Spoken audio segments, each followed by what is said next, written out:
Hi gang, this is Jerry here with the thought for today from our task.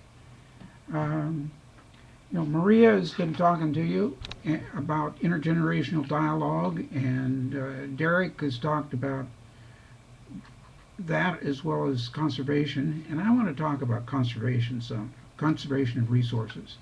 That's part of what I talked about last time. And you may wonder, what have I got this Band-Aid thing here for? Well, this is part of the intergenerational thing. This is a Band-Aid box that I had when I was a kid, and I kept it. You know, it's made out of steel. It'll last a long time. And now, what are boxes like? Well, here's a modern Band-Aid box that I bought just today. And what I do is I get these, that's the only thing there is, and I take them out of here and I put them in my metal one because I like this old metal one. Now, there are pros and cons about this metal box.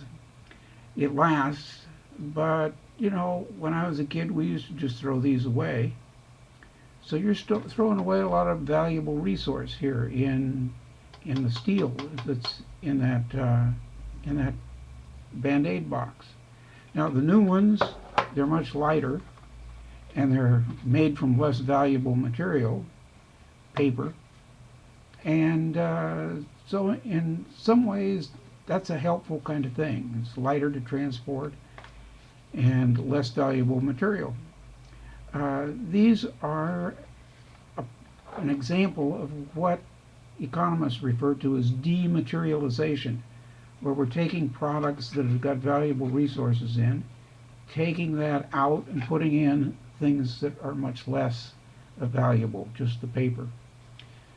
So that whole process of dematerialization helps to conserve resources, but it's part of a process that you run into when you begin to run out of resources like steel, for example.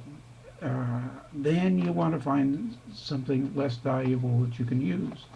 Now that's happening in a lot of different products. Here's another thing from the past. That's a very old Coke bottle.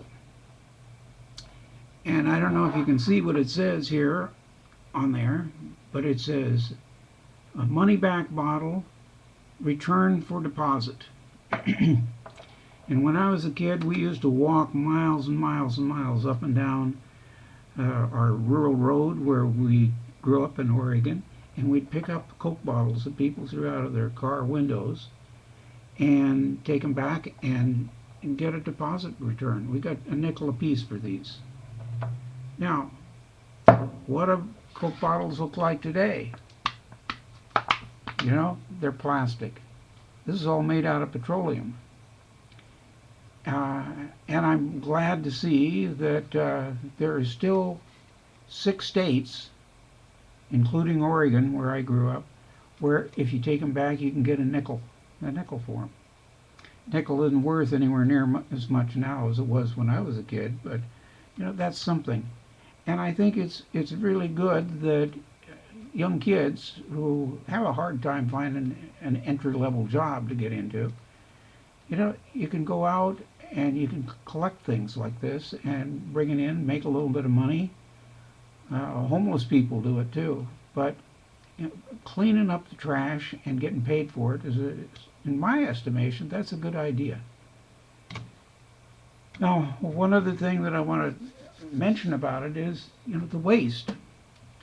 Here's a bigger container, a liquid container. This happens to be for tomato juice. But my trash gets so full of stuff like this. And we need to find ways of reducing the trash as well as conserving the resources. They got to go hand in hand. Now, one more thing I want to tell you about, and somewhere around here I've got a report from the U.S. Geological Survey about this, but it's a report about how much energy is needed to mine some mineral, some material, steel, copper, whatever it might be, as the quality of the ore deteriorates. You know, miners aren't dumb. They use the best ore they can get to start with.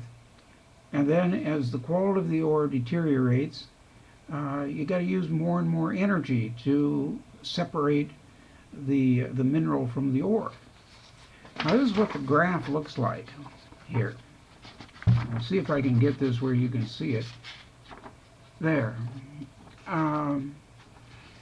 What it shows is, down here, it shows the quality of the ore. And going this way, the ore quality is decreasing. And up this way, you can see the amount of energy that's needed to produce the finished product, the metal, for example, copper. And what you need to see is that for a long time, the quality of the ore can go down, and you're still not using a prohibitive amount of energy. But when you get down to low concentrations of ore, the energy required goes way, way up. And my generation, I'm 70 years old now, we lived in this period here where the energy cost of producing minerals wasn't all that high, and it didn't get much worse when we went down a little bit in the ore quality. But you're going to be living in this area, you young people. There's going to be a big change that's coming here. And you'll be more and more dependent on energy, particularly fossil fuels. But this is a real thing for young people to be particularly concerned about. And that's part of what our task is about. Thinking about conservation, thinking about resources for future generations. And if this is something you're potentially interested in, come see us at our website, ourtask.org. And we've got things there you could join in and help us with. And there's more of our blogs and videos there. So go have a look. And that's my thought for today. See you next time. Bye.